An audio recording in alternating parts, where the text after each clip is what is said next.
大家好，我係李靜怡。澳門嘅法律規定啦，我哋必須確保本地人優先就業。如果聘請外僱嘅做法會影響到本地人就業權益，甚至令到本地人被無理解僱咧，就唔可以批出外僱名額。但係咧，我哋都收到唔少嘅投訴，佢哋都係來自餐飲啦、零售啦、建築啦、設施維護等等唔同嘅行業嘅本地僱員，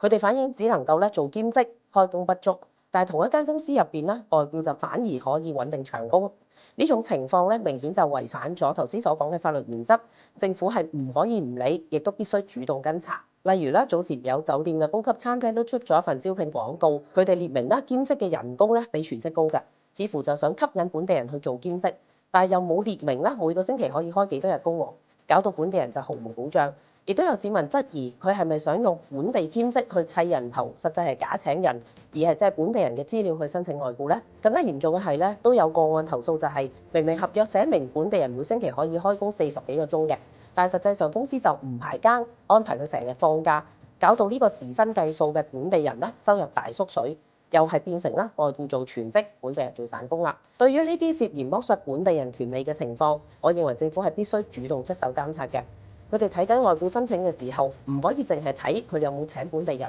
仲必須查翻佢哋請嘅本地人係咪真正有全職，工時穩唔穩定，薪酬有冇被刻意壓低，又有冇違規招聘嘅情況呢？落實本地人優先就業呢件事咧，政府係必須監察到位，亦都必須保障每一個本地僱員嘅基本權益。